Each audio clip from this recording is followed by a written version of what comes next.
Bom, gente, mais uma vez, boa noite. Fiquem à vontade, tá? Para me interromper na hora que vocês acharem por bem fazer algum comentário ou também tirar alguma dúvida em relação a esse material.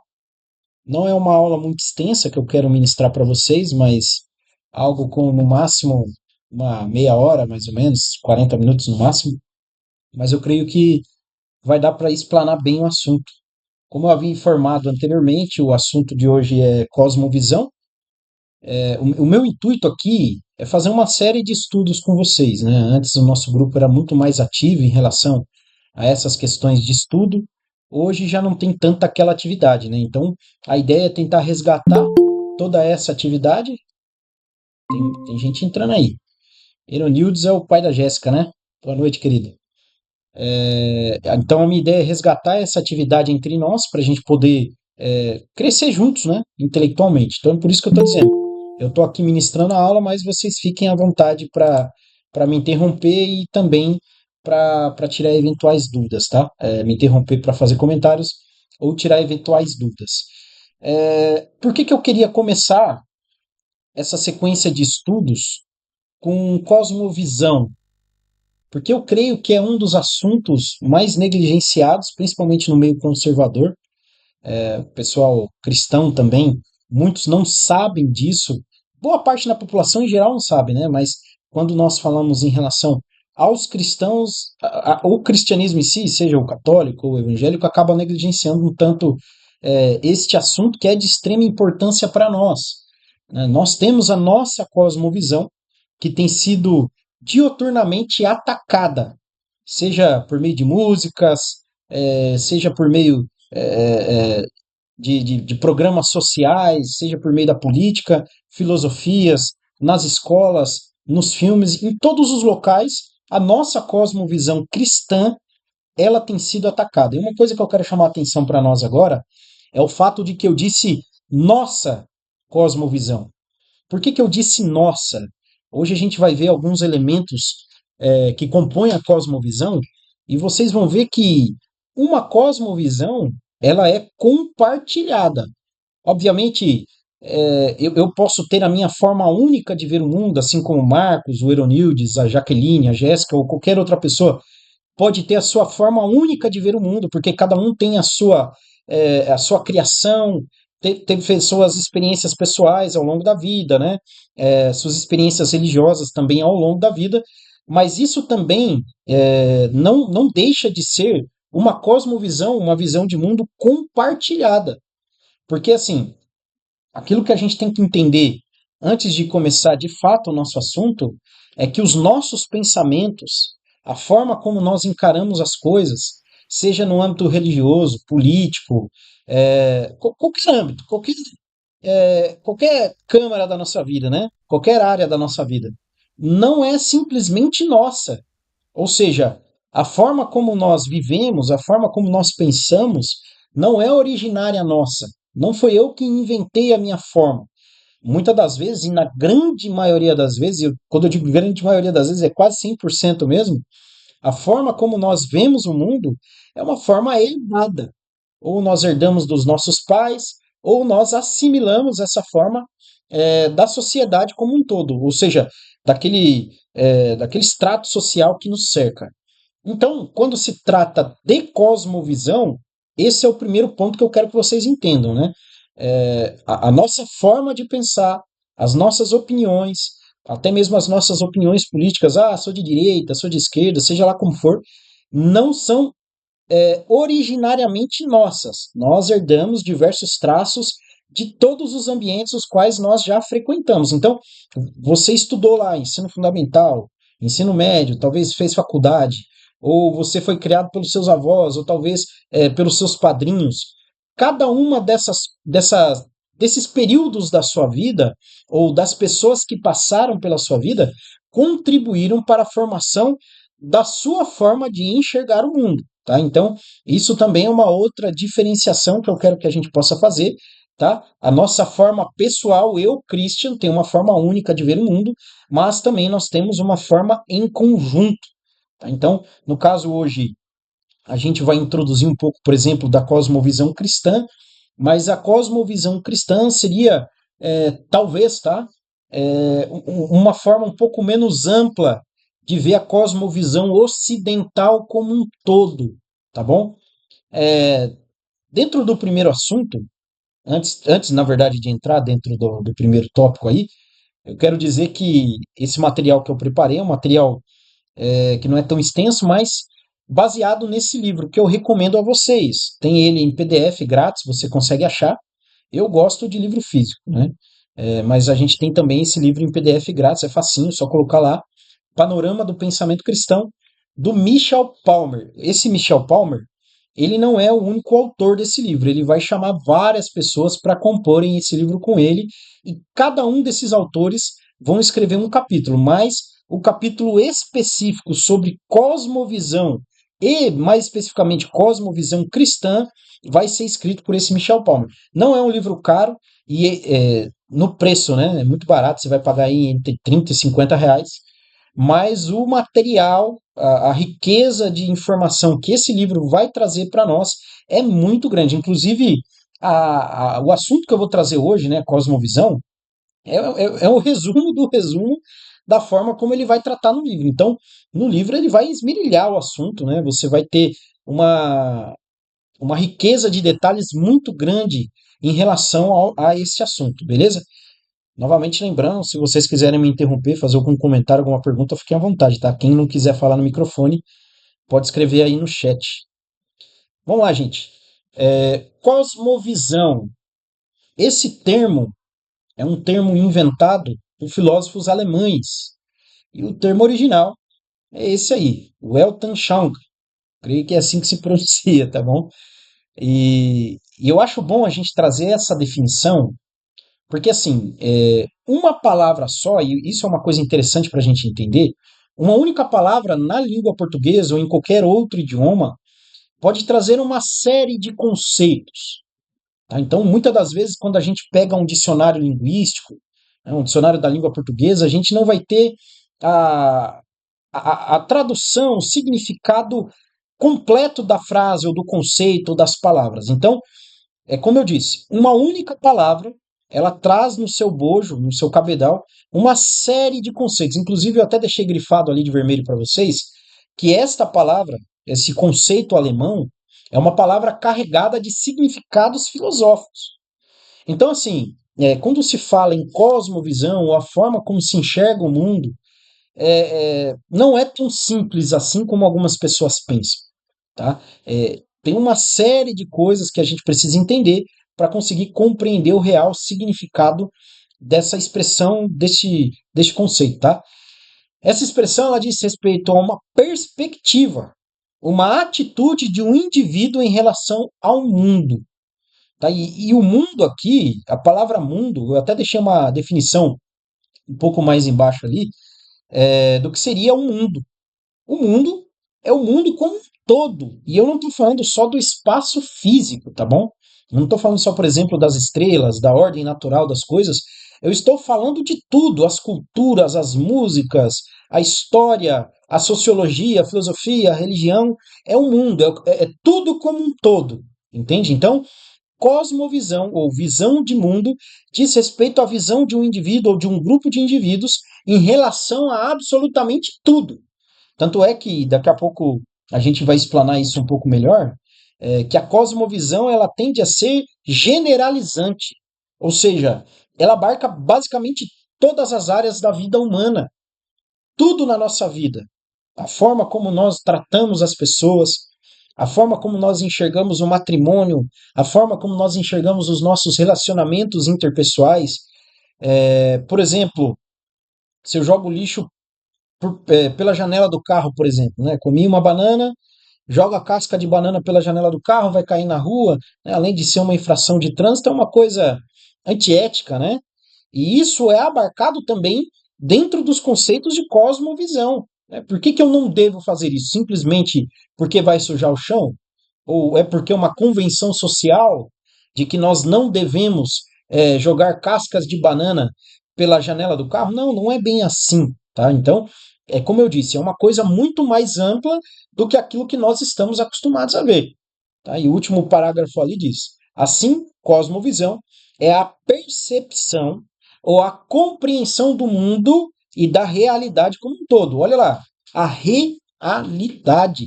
Então, dentro da cosmovisão, você não vai ter somente aspectos religiosos.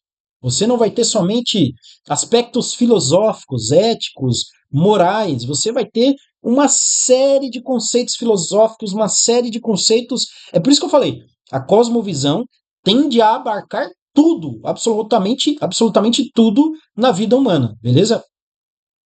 Do mundo e da realidade como um todo, englobando crenças, valores, princípios, pressupostos que moldam como uma pessoa interpreta a vida. Por exemplo, existe uma corrente filosófica chamada niilismo. O que seria o niilismo? O niilismo é uma forma, né, tá, a grosso modo falando, resumidamente falando, o niilismo é uma forma de enxergar a vida como um desastre. Tá? Tudo vai acabar em pizza, entre aspas, né? Não tem sentido na vida. O mundo é uma coisa triste, vazia, sem sentido. Não tem sentido o progresso, não tem sentido a religião, não tem sentido os meus sonhos, os meus projetos. Nada tem sentido. Nada tem sentido. E isso é uma forma de encarar a vida. E essa forma, você encarando a vida dessa forma, todos os demais aspectos da sua existência serão também abarcados por isso. Entende? A forma como você cria os seus filhos e assim por diante. O Eronildes, ele levantou a mão aí no Meet. Você quer falar alguma coisa, Eronildes? Ou foi por acidente? Se quiser falar, fica à vontade aí.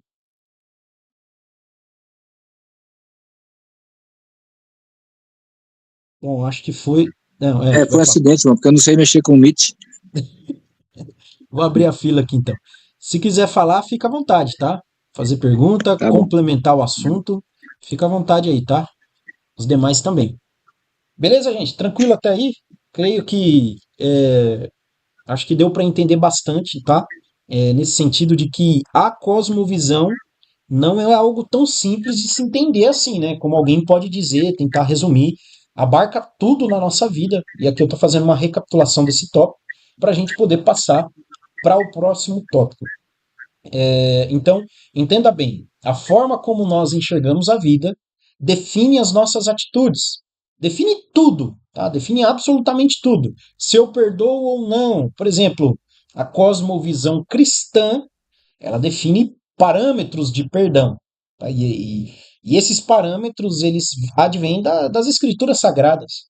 Por exemplo, Jesus, quando ele ensina a oração do Pai Nosso, ele diz que nós devemos perdoar, assim como nós somos perdoados.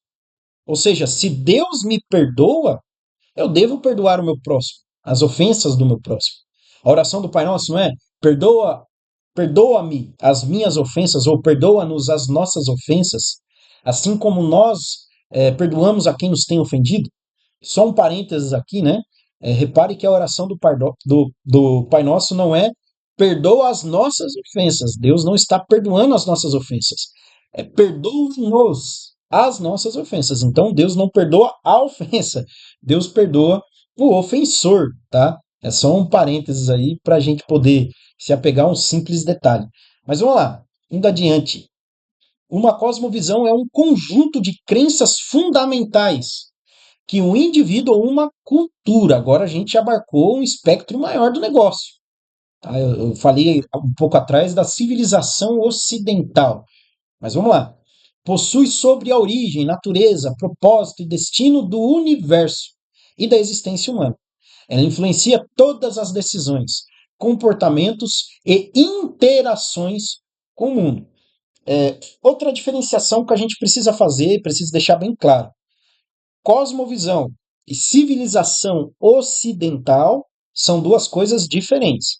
Evidentemente que a civilização ocidental ela tem majoritariamente no seu bojo a cosmovisão cristã.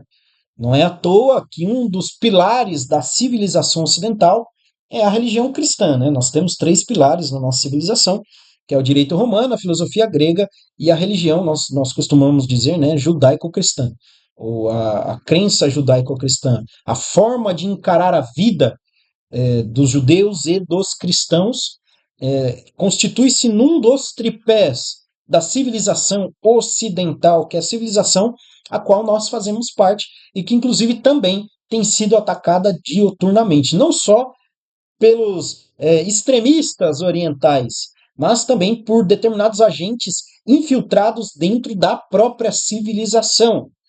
Já vista que todos os valores, todos os conceitos cultuados como louváveis no passado, dentro da civilização ocidental, têm sido destruídos, atacados, até mesmo zombados por essas pessoas, né?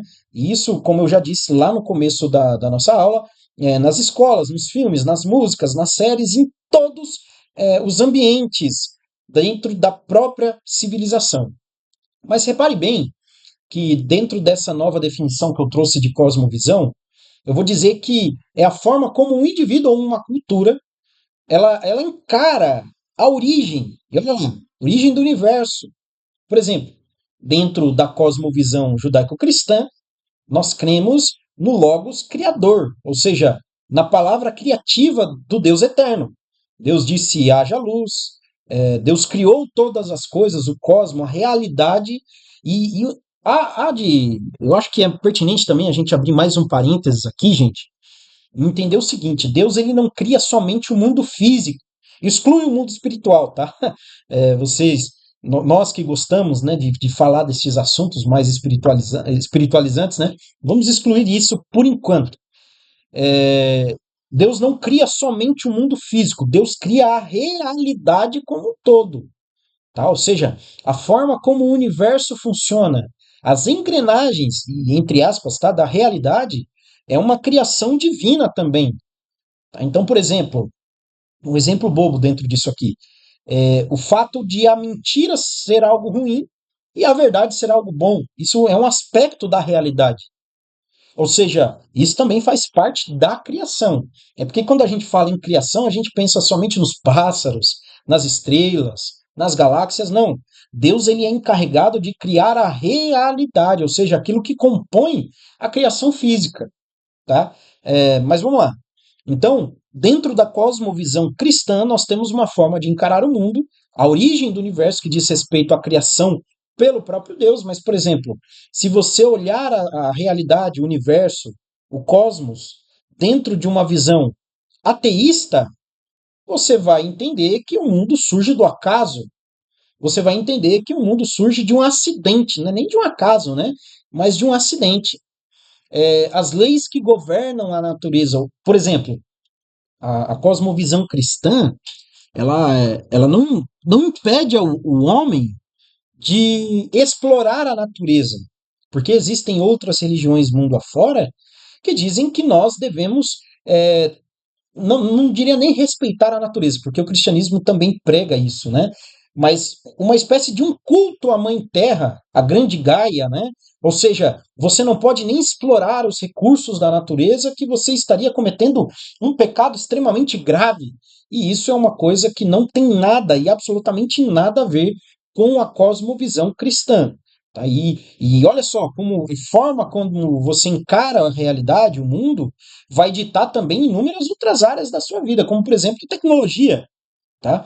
O destino do universo dentro da cosmovisão cristã, ou seja, o cristianismo encara o fato de que o universo ele caminha de forma desordenada por conta do pecado para um futuro ordenado. Ou seja, por meio das escrituras, a gente entende que o próprio Cristo vai vencer os seus inimigos, o próprio diabo, os seus anjos, os homens que negaram a Cristo, e vai reordenar as coisas no final de tudo, né?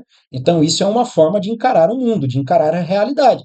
Agora, por exemplo, se eu sou um niilista ou um ateísta, o mundo vai acabar numa gélida realidade, né? Ou seja, talvez a humanidade vai ser extinta, talvez o Sol vai ter o seu prazo de validade ali chegando, né? E a ciência não, eu não gosto muito dessa expressão, mas os cientistas dizem que a morte das estrelas funciona da seguinte forma, né? Uma estrela ela se expande, expande, expande, ao ponto de engolir todo o sistema que está no entorno dela, né? Então, no caso do Sol, do nosso Sol aqui, a morte da nossa estrela representaria também o fim da nossa espécie. Então, é uma forma de encarar o mundo, né? Só que o cristão não entende dessa forma. O cristão, dentro das escrituras, das verdades escriturísticas, ele entende que o mundo não vai acabar como um acidente, que seria a mesma forma que ele começou, né, segundo essa visão, mas sim de uma forma ordenada e orquestrada também pelo próprio Criador. Ou seja, e quando eu falo o mundo acabar, tá, eu só estou resumindo, porque eu sei que a Bíblia diz inúmeras outras coisas que não cabe a gente dizer aqui, senão a gente desviaria o foco. Mas entendam bem que a forma como nós encaramos até mesmo esse tipo de coisa, ou seja, o futuro da humanidade, decide também a forma como nós vamos viver agora. Eu creio que vocês já assistiram aquele filme Curtindo a Vida Doidado. Tem até o personagem principal, que é o Ferris Bueller. É um filme bacana, até interessante, né, bem engraçado. Mas perceba que a forma como aquele menino encara a vida, se você ainda não assistiu, eu vou explicar para vocês, tá?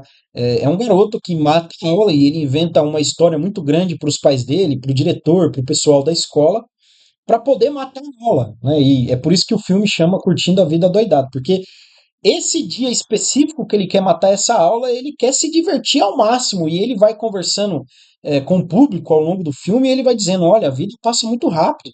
Se você não parar para aproveitar ela de vez em quando, você vai perder o seu tempo.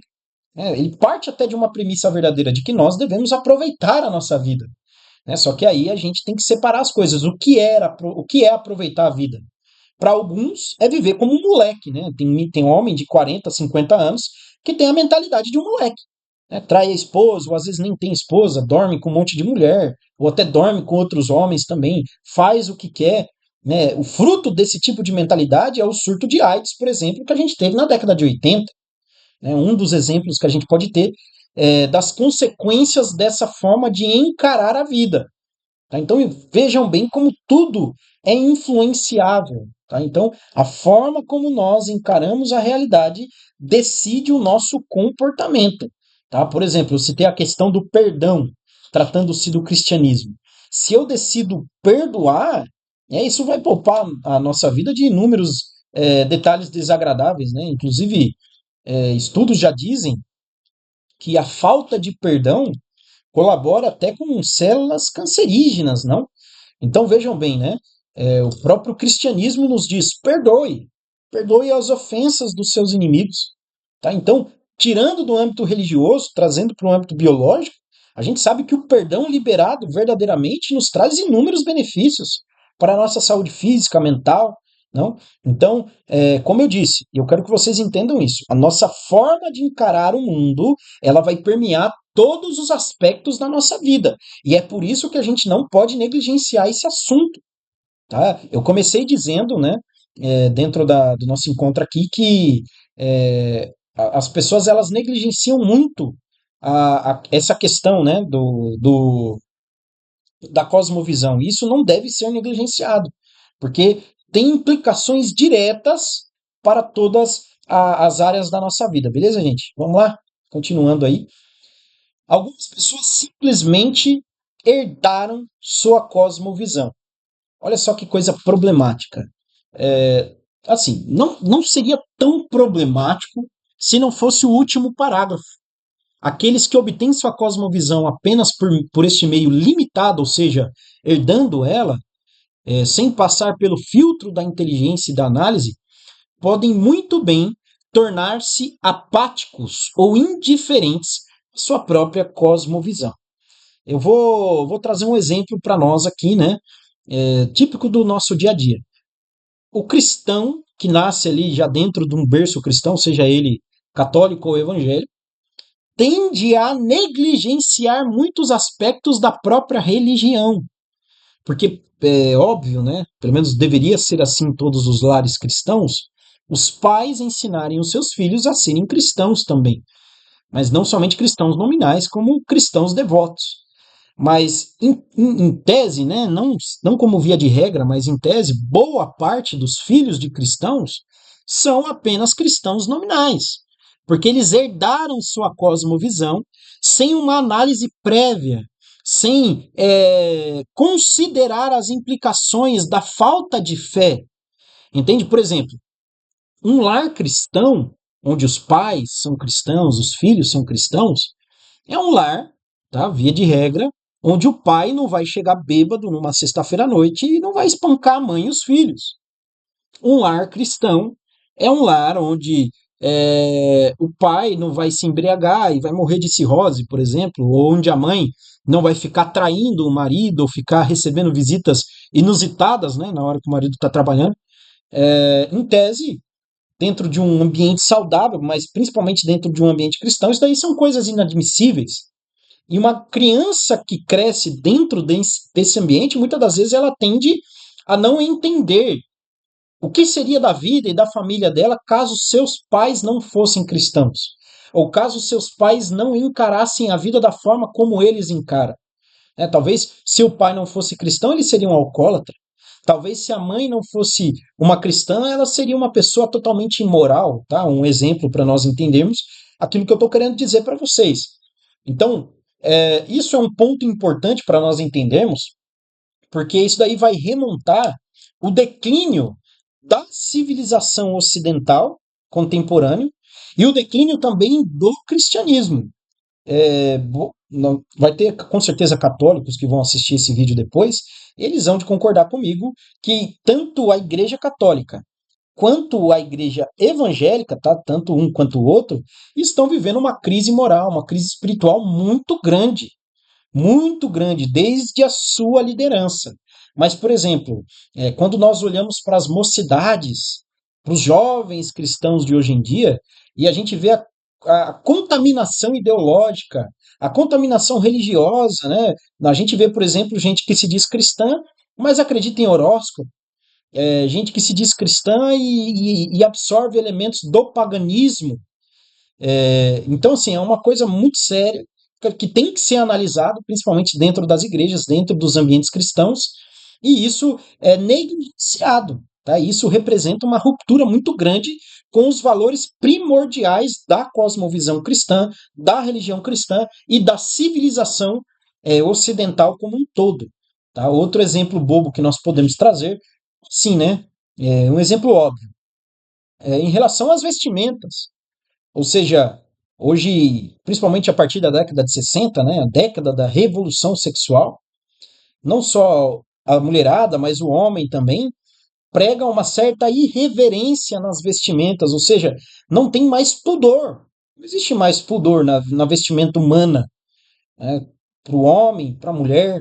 E isso representa também um degregolamento, uma ruptura com a cosmovisão. E hoje a gente vai ver, nesses minutos que nos restam, que uma das coisas que representam a nossa cosmovisão não é só a nossa forma de falar, né? Por exemplo, o evangélico fala lá, a paz do Senhor, graça e paz, não é só isso. Mas a forma de se vestir, a forma de se comportar, a forma de ver as coisas, entende? Então isso, a falta disso é preocupante, beleza, gente? Vamos lá para o próximo slide. E agora a gente vai entender uma coisa extremamente importante, tá? Eu vou passar por isso e aí a gente vai, se não der tempo de terminar esse slide aqui, a gente continua na semana que vem, beleza? Esse assunto. Arthur Holmes, que é esse camarada aí, ele vai trazer dois critérios de uma cosmovisão. O que ele vai dizer?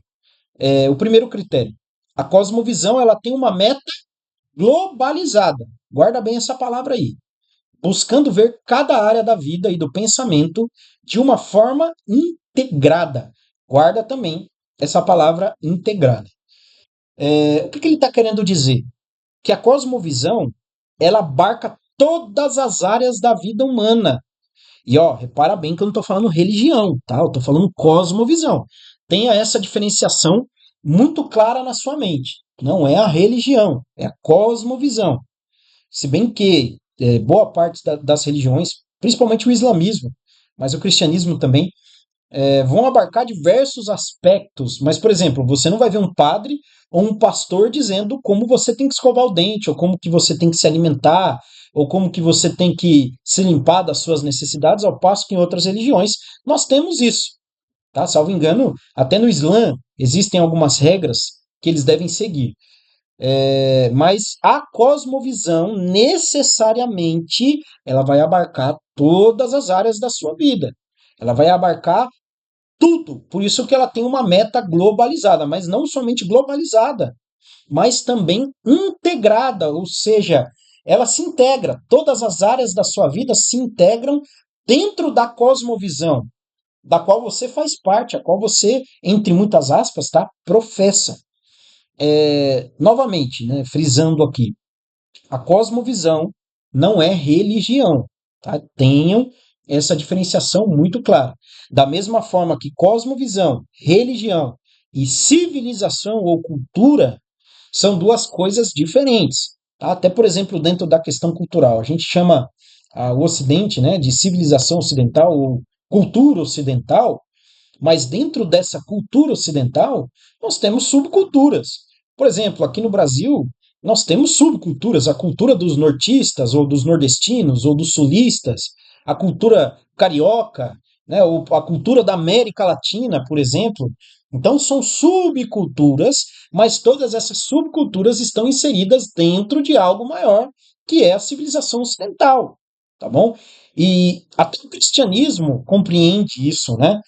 Você vai ter cristãos de inúmeras nacionalidades, de inúmeras subculturas, e você vai ver que muitas das vezes as suas práticas não religiosas, mas a forma de encarar a religião é um tanto quanto diferente. Tá? E essas diferenças elas devem ser respeitadas desde que não se polua a fé. Tá? Isso dentro do âmbito cristão. Vamos lá. Segundo critério de uma cosmovisão, segundo esse Arthur Holmes, ele vai dizer o seguinte: tem resultados de ação, pois o que pensamos e o que avaliamos guiam o que faremos. Presta bem atenção nesse critério e ele resume praticamente tudo que eu disse até aqui. A forma como você encara a vida, a forma como você encara a realidade tem resultados práticos, tá? Então, isso diz respeito ao fato de que é, a sua cosmovisão guia as suas atitudes, tá? Aquilo que você pensa guia aquilo que você faz. Tem consequências práticas, tem consequências de ação. É isso que ele está dizendo. Beleza, gente? Bom, já vai dar 21h43. E se eu entrar nos próximos slides, eu não vou conseguir concluir o nosso pensamento, tá? Então, eu acho que é bom a gente terminar por aqui o nosso encontro de hoje. E aí, na semana que vem, a gente continua da onde a gente parou, a partir desse slide aqui, onde a gente vai entender melhor os elementos da nossa cosmovisão. Beleza, gente? Obrigado aí pela presença de todos. Que Deus os abençoe. Eu vou deixar gravado esse ponto. Estou gravando aqui no OBS, eu vou postar no YouTube também. Aí eu peço favor de vocês também para compartilhar, comentar lá, beleza? Algum de vocês tem algum comentário, alguma questão aí? Pode falar, gente. Christian, Opa, Pai do Senhor, paz, meu querido. então a cosmovisão, ela é uma visão de mundo particular de cada um, né? Como aprendeu desde criança, pelo meio em que a pessoa está inserida. Não necessariamente. É que você não pegou o comecinho. Cada um tem a sua forma única de encarar o mundo, tá? E isso pode ser chamado, sim, também de cosmovisão. Só que isso é uma cosmovisão pessoal, tá? Mas é que a gente vai ver melhor isso na semana que vem. A cosmovisão, ao pé da letra, ela tende a ser compartilhada por um grupo, tá? E quando eu falo grupo, pode ser um grupo religioso, uma nação, um povo, tá? Que é uma diferença entre um povo e uma nação, tá? Então, a cosmovisão pessoal, a gente chama de cosmovisão, mas não seria bem cosmovisão, porque eu disse, né, como eu disse, uma cosmovisão ela tende a ser partilhada, tende a ser partilhada, porque esse partilhamento ele vai fornecer subsídio para que essa cosmovisão ela seja transmitida. Por isso que você herda a sua cosmovisão, entende?